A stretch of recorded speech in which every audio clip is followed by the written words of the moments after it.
So let us bring these readings up to date. Everything we've heard in these readings are saturated with metaphors. We have to take them apart. Who is, or who are the tenants? What is the vineyard?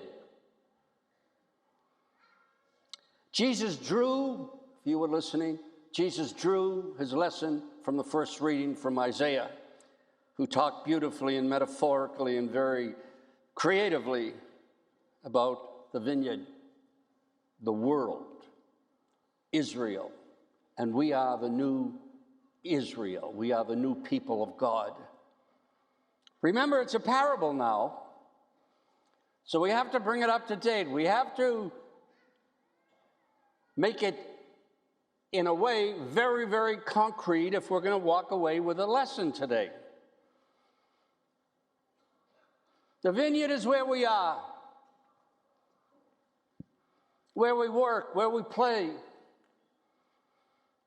The vineyard is our family, where we live. It is a society that we share, the community with whom we worship.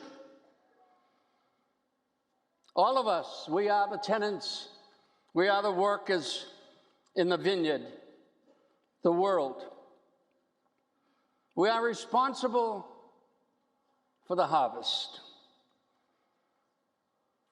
And we've got to remember, the vineyard, the world, belongs to God,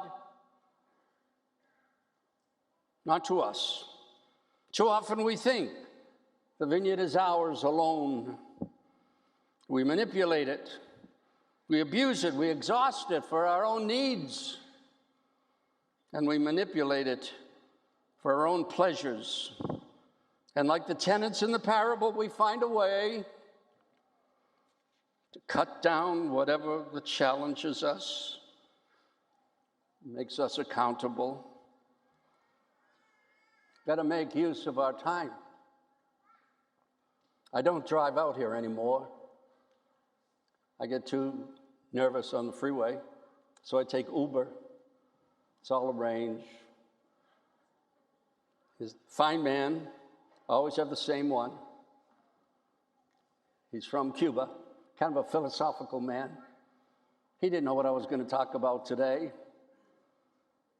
We were talking about life as we're driving down 215. This beautiful day.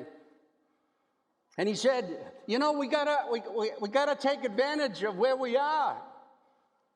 He could have said, we've got to take advantage of the vineyard. He didn't know the gospel. He didn't know the first reading. He said, kind of a philosophical little guy, he said, this is not a rehearsal, this life of ours. We're not going to have a second chance. And let's keep the metaphor going. We got to pick the grapes when they're ripe. I remember that very concretely because I had 2 years of seminary in upstate New York where we worked in the vineyards. We got to take advantage as tenants because, again, keeping the metaphor going, there is no tomorrow. A favorite story of Martin Buber, great Jewish theologian and teacher, tells a story about a rabbi in Jerusalem who was quietly studying the Talmud, the teachings of the Jewish faith. And one day, one of his students enthusiastically ran into his office and said, Rabbi, the Messiah has come. The Messiah has actually, really, finally come. And the rabbi got up from his desk and looked out the window, carefully surveyed the city, the village. And then he announced to the young man, you know, nothing has changed. Nothing has changed. And the rabbi says that the man went back to his desk to study. But you and I believe that the Messiah has come. That's why we're here today, whether you realize it or not. One of the many reasons why we're here today. Messiah has indeed come. But what is the difference? Because you and I have spent a little time on this planet, in this vineyard. What would the rabbi say if today he looked out the window and looked at our little town, our little world, our little place in the vineyard? What would he say? Would our world give him hope and joy? Or would our divisions and prejudices and our cynicisms and our avarice send him back to his desk?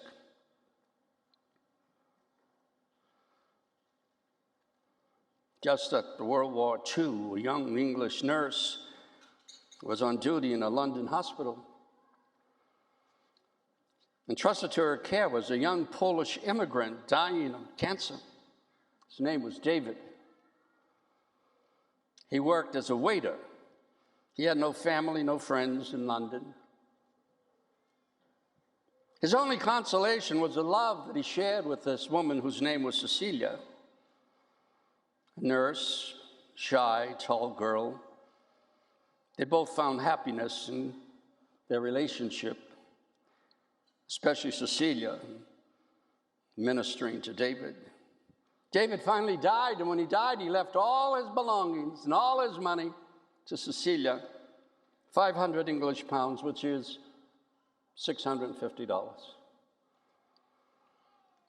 And he wished her to buy a window in his name in her new house.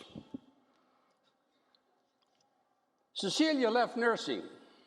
She went to medical school in order to study and research pain relief. She received her medical degree when she was 39 years old. In her work at hospitals and clinics, she concentrated the most on effective methods of controlling pain, more compassionate, more patient, more dignified ways of caring for people who are terminally ill, fighting for their last breath. 20 years later, Cecilia realized her life's work. She opened St. Christopher's Hospice in South London, a residence for those dying of cancer. St. Christopher's is considered the first modern hospice in the world. And Cecilia Sanders is recognized as the founder of hospice. Over 50,000 doctors, nurses, healthcare professionals have trained in that hospital with this new approach to the terminally ill. St. Christopher's also developed the first program in home hospice care. What a wonderful, wonderful work in the little corner of the vineyard where Cecilia happened to be. Every one of us has been given a portion of the vineyard. You know, these are not pious platitudes.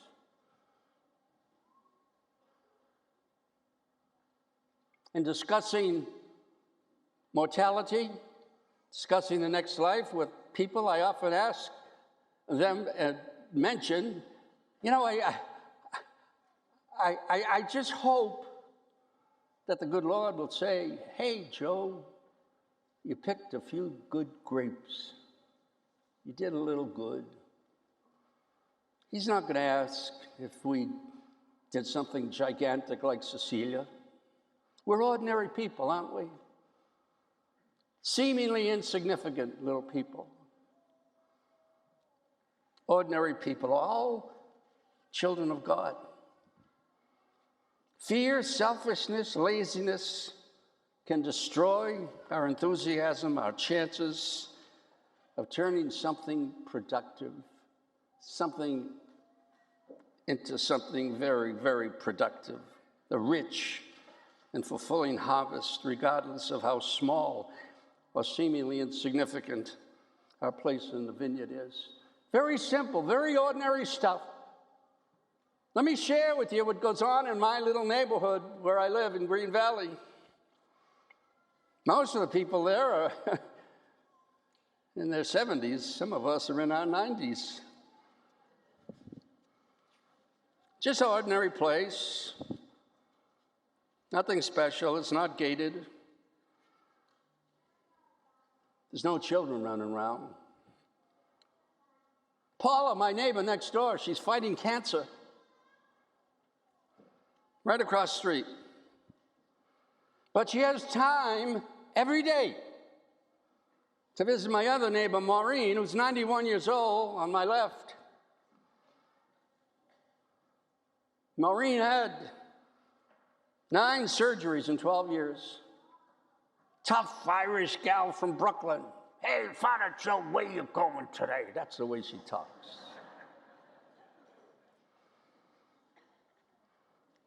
Blind in one eye. Paula visits her every day, picks up her mail so that Maureen doesn't have to wheel her wheelchair on the sidewalk. Paula goes there every 2 hours to put drops in Maureen's eyes.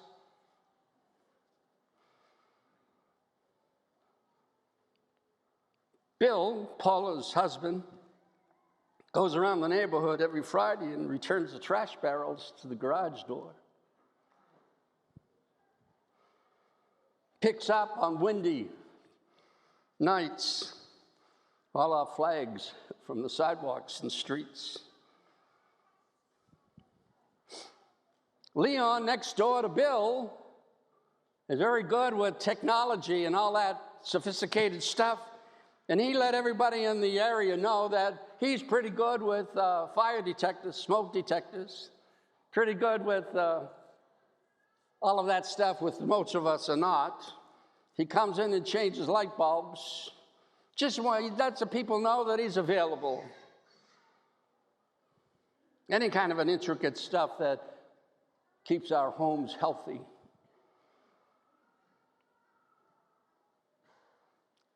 His wife goes over to Maureen's every day to see if Maureen needs anything at Sprouts or CVS, or if she has to be driven someplace to the doctors, etc.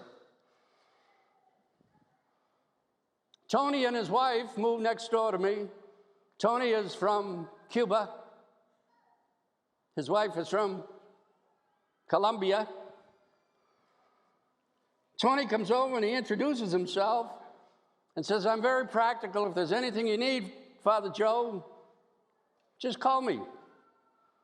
Gave me his number and his cell.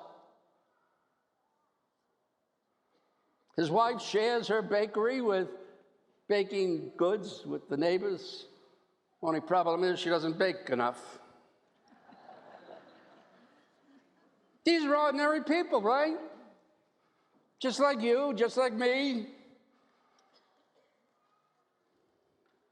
They all know where the hidden key is to my house in case something happens to old Joe, who lives by himself. Ordinary people. Not a very sophisticated place in the vineyard, right? You'd agree with me. Ordinary people. Not very famous tenants in this world of ours. You may say, seemingly insignificant little neighborhood over there in Green Valley. You may say, in a little insignificant patch of the vineyard. But you know what? That's where most of us are. And the guy upstairs doesn't worry about us being seemingly insignificant. He's a very, very selfish God.